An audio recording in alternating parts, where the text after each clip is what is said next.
Salut l'ami, j'espère que tout le monde va bien, que vos proches, ta famille, vos amis vont bien, que vous êtes tous safe, en bonne santé. En cette période de confinement, je me suis dit ok, c'est le meilleur moment de vous offrir du contenu. Je tiens à remercier tous les gens là qui ont participé un peu au sondage Instagram que j'ai fait, cœur sur vous. Je me suis rendu compte que ça intéresse vraiment beaucoup de gens, tout ce qui est en fait mobilité internationale, Erasmus. J'ai eu la chance de partir un semestre en Chine.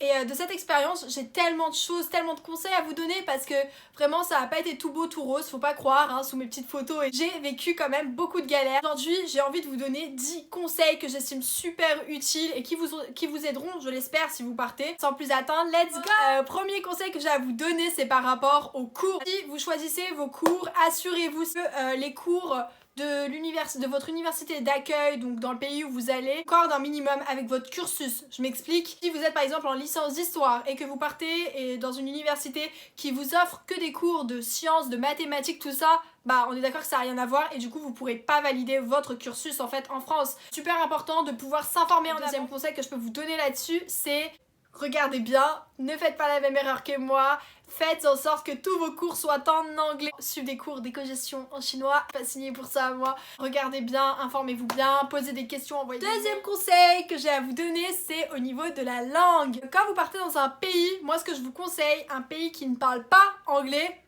en l'occurrence ou très peu, bah en fait ce que je vous conseille de faire c'est d'apprendre quelques notions de la langue en fait. Moi je suis partie en Chine dans l'espoir d'améliorer mon anglais. Les Chinois ils parlent archi pas anglais hein, mais genre vraiment pas. Si vous partez dans un pays où ils parlent pas trop anglais, là je pense vraiment au Japon par exemple, les Japonais ne parlent pas trop anglais, bah n'hésitez pas à prendre quelques notions, c'est-à-dire commander au restaurant, aller à la banque, prenez 4 heures, 3 heures de votre temps par semaine, ça peut toujours vous aider sur place. Si vous êtes attiré par un pays mais que vous ne savez pas parler la langue, ne vous empêchez pas d'y aller parce que vous avez cette barrière de la langue, non pas du tout. J'ai des amis qui sont en échange en Italie ou en Grèce et qui ne parlent pas grec ou italien. Troisième conseil que j'ai à vous donner, alors là je tiens à vous dire que c'est l'un des conseils les plus importants que je vais vous donner, qui va être aussi un peu long, donc accrochez-vous bien, écoutez bien, prenez votre thé, je sais pas, mais franchement, j'ai la flemme d'en parler parce que moi, ça m'a apporté que des galères. Ce que je peux vous dire, vraiment, assurez-vous d'avoir votre logement avant de partir, c'est hyper important, j'insiste là-dessus. J'étais dans l'optique de, ouais, je reste 4 jours dans un Airbnb, le temps de trouver mon appart sur place, mais MDR. Pas du tout, hein. Faites pas cette erreur là. Un pays aussi lointain comme la Chine, quelle galère. Donc si vous avez la chance d'avoir un campus, allez-y et faites en sorte aussi que votre fac, quand elle signe des partenariats avec une université, bah qui a un campus. Les mauvaises surprises, j'en ai eu aussi. Si je vous raconte, ça va faire toute une story time, ça va être trop long. La solution la plus économique, la plus abordable que je peux vous conseiller, c'est vraiment le campus. C'est vraiment super, t'es à côté. En plus, ça t'empêche de faire des recherches de logement, donc encore mieux par rapport au logement. Si vous n'êtes pas trop campus, que vous n'aimez pas trop les règles et tout, même si, enfin vraiment, moi je vous dis, allez à l'encontre de ça. Pensez juste à vous en fait, ayez juste un lieu où dormir. Ce que je peux vous conseiller, c'est de rechercher dans les groupes Facebook, demandez aussi aux natifs, donc si vous avez des amis un peu natifs de ce pays-là ou quoi, bah n'hésitez pas à les regarder, ça se trouve ils ont un contact dans le pays, un agent à vous donner, enfin un numéro. J'ai une application à vous donner si vous partez en échange en Chine qui s'appelle Wealthy, je la mettrai en barre d'infos. J'ai aussi un site à vous donner en Espagne si vous voulez partir en Espagne, mais je l'ai pas sur moi donc je vais vous le mettre en barre d'infos aussi. Après, en ce qui concerne la colocation, alors, la colocation, elle est possible et envisageable. Donc, généralement, vous ne choisissez pas avec qui vous allez tomber. D'ailleurs, pour les visites d'appartement, je vous conseille d'y aller avec un ami. Jamais seul, c'est toujours plus rassurant. Mais voilà, si vous envisagez une colocation, moi, ce que je vous propose, n'hésitez pas à y aller avec des gens, des connaissances. Vous avez vraiment des gens, même pas qui sont vos amis, mais juste des gens qui partent dans la même destination que vous, de la même école, bah ok, allez-y. Après, ce que je peux vous conseiller, mais c'est pas un critère, essayez d'être peut-être avec des gens non envahissants, peut-être un peu propres, enfin... Vraiment après ça dépend pas de nous mais vraiment j'ai des amis qui ont des mauvaises expériences de leur coloc. Cherchez bien, vraiment regardez sur tous les sites, donnez-vous les moyens de chercher. Trouver une colocation c'est pas facile. J'ai tellement de choses à dire sur la Chine mais bon là c'est pas le dernier point par rapport au logement. Parler business, on va parler de négociation parce que là... Sur le coup de l'euphorie, vous pouvez être super enthousiaste, super heureux en vous disant putain j'ai trouvé l'appartement de mes rêves, yes tout va bien. En fait calmez-vous, le proprio ou l'agent immobilier va vous faire redescendre d'une manière. C'est pour ça que c'est important de ne pas trop montrer sa joie, de l'exposer comme ça. Le mec il va te dire ok donc moi j'aimerais que tu me payes 3 mois de loyer en avance. On a bien entendu 3 mois de loyer en avance. C'est pas fini, ça ajoute à cela la caution. On récapitule 3 mois de loyer plus une caution. Il y a encore un truc, les frais d'agence. Ah, c'est chaud. En fait, on te demande 4000 €, voire plus. Ça dépend du loyer de l'appartement. 2 options, 2 choix possibles. Soit tu refuses. Des appartements, c'est pas grave, t'en auras d'autres. L'appartement dans lequel tu vas vivre pendant 40 ans. Soit tu négocies. Si t'as un gros coup de cœur et que t'es prêt à lâcher tout cet argent, tu peux quand même négocier avec eux. Parce que raconter un mensonge qui va s'avérer être vrai, parce que quelle banque de France va accepter que tu débourses 4000 € d'un coup? À la limite, peut-être que ta banque accepte, et à côté de ça, t'as quand même un plafond. Donc après le plafond, comment tu fais pour subvenir à tes besoins? Ces questions-là aussi à prendre en compte. Essayer de négocier, de convenir un deal en disant moi je suis d'accord pour prendre l'appart à condition de payer par mois, c'est qui tout double. Donc après c'est à vous de voir comment vous gérez le business. Demandez aussi un contrat, le contrat lisez-le avec un natif, un ami. Je sais qu'en Chine on est à l'abri de rien, surtout avec la police qui peut débarquer à tout moment et vous jeter de votre appartement sans raison. Imagine bien que payer 4 mois d'un coup et qu'en plus au bout du 2e mois il y a la police qui débarque et qui te dit tu dégages. Là tu te fais un peu couiller, un peu beaucoup par rapport à ton budget. Faut qu'après tu payes ta nourriture, les transports, tout ça, comment tu fais? Donc vraiment, le soir, n'hésitez pas à vous poser, appelez vos parents, ne dites pas oui tout de suite, prenez le temps là-dessus. C'est un truc qu'on a demandé aussi dans les autres pays, en Espagne aussi notamment, j'ai des amis qui se sont retrouvés. Quatrième conseil que je peux vous donner, c'est par rapport aux valises. Quand vous partez en mobilité ou en Erasmus, non mais vous partez pas en Fashion Week là, non, tentez-vous de très peu de choses, quelques pièces, quelques culottes, quelques manteaux, vraiment on n'est pas là pour un défilé, tu pars pour étudier, tu pars pour faire la fête éventuellement, voyager tout simplement, découvrir de nouvelles cultures, découvrir plein de choses. On s'en fout de comment t'es habillé. Moi j'ai fait l'erreur de prendre plein de choses. Même sur place tu vas commencer à dépenser, à acheter plein de choses, des cadeaux pour papa, maman, la famille, tout ça. Il y a trop de choses. Si éventuellement tu as peur d'un certain excédent de gage, on va dire, tu peux aller à la poste la plus proche de chez toi. C'est vraiment un truc que je vous conseille aussi. Les prix diffèrent selon le mode d'envoi, donc tu peux envoyer par voie maritime, avion ou par train. Moi j'ai envoyé par bateau du coup, voie maritime, c'est arrivé en 3 mois et encore, t'es pas sûr de recevoir tes affaires donc mets pas des trucs trop précieux là-dedans. J'ai reçu un colis sur 2 pour vous dire, on n'est pas trop à l'abri. En vrai faites comme vous voulez. Cinquième point, on va parler budget, on va parler argent. Moi je vois les gens qui me disent putain mais tu voyages beaucoup, donc tu vas à Londres, après tu vas en Espagne. Avec quel argent? Non je ne bibi pas, non. Vraiment j'ai économisé pour avoir mon argent, mais à côté de ça j'ai bénéficié de pas mal d'aides. Quand vous partez vous n'avez pas que votre budget initial, vous pouvez bénéficier de plein d'aides. Premièrement tu as la bourse du Crous, l'aide du Crous, c'est super important. C'est une aide que je reçois chaque mois. On n'est pas éligible et encore une fois ça dépend. Il y a 7 échelons en tout. Ça dépend de ta situation, de ta famille, plein de critères à prendre en compte. Tu peux toujours postuler, c'est pas tout le monde qui est éligible. Donc encore une fois n'hésitez pas à aller sur le site du Crous, faire une demande. Par contre le Crous c'est que pour les étudiants à l'université, que tu sois en licence ou en master. Ce n'est pas valable malheureusement pour les étudiants qui sont en école. Il y a certaines écoles mais c'est très rare qui sont affiliées au Crous, il faut se renseigner. Deuxième aide possible c'est l'aide à la mobilité. Ça se fait une fois que t'as été accepté. Après t'as des démarches pour l'aide à la mobilité. Honnêtement faites-le, faites-le, ça vous coûte absolument rien. Même si vous avez des doutes, est-ce que je vais être pris ou quoi, je vous demande encore une fois un certain nombre de justificatifs et tout dépend en fait de votre budget, de la destination. Et vous pouvez bénéficier de 5 aides, donc je sais qu'il y a une aide régionale à l'intérieur, mais il y a plein d'autres aides, je ne connais pas leur nom. Je vais tout vous mettre en barre d'infos, encore une fois, n'hésitez pas à consulter.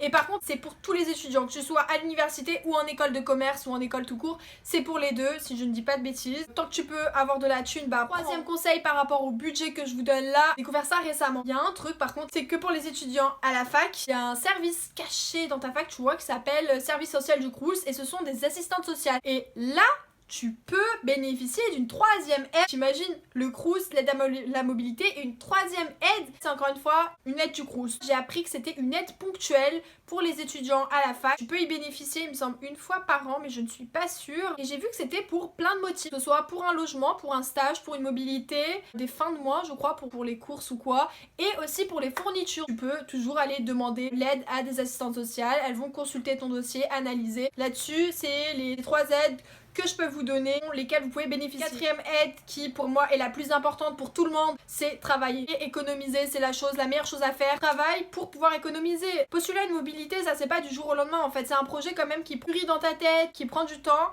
Donc vraiment travaille, même si tu y penses pas tout de suite, au moins tu auras de l'argent de côté, tu te diras ok j'ai l'argent de côté donc je peux me permettre de postuler à une mobilité. Si tu n'as pas un emploi étudiant, pas de panique, c'est pas grave, tu as d'autres solutions comme le babysitting, tu peux toujours vendre tes vêtements sur Vinted ou United Wardrobe, tu peux vendre tes livres chez Gilbert Jeune, il y a plein de choses pour faire de l'argent. Là c'est pas le sujet de la vidéo, je vous donne quelques conseils, vous découragez pas là-dessus, mais de côté. Deuxième conseil que j'ai à vous donner, c'est sur le choix de la destination. Vous êtes libre de choisir où vous voulez aller. Franchement, s'il y a une destination qui vous tente et tout, vous faites ce que vous voulez. Je vais un peu mettre en lien choix de destination et budget. Parce que pour moi, c'est quand même important que tu sois dans une ville, dans un pays où tu ne manques pas d'argent, ou qui soit assez conforme à ton budget. J'entends par là, par exemple, si tu décides d'aller à Londres, dans une ville qui coûte super cher, donc on va pas se mentir, la vie à Londres, elle est vraiment hyper chère, et que tu as un budget assez bas de, je sais pas, 2000-3000 euros, on va pas se mentir, tu vas pas t'en sortir. Ça m'étonnerait que tu t'en sortes pour 6 mois avec 2000-3000 euros, ça va être chaud. Réfléchissez, si vous n'avez pas un budget de ouf, peut-être préconiser les pays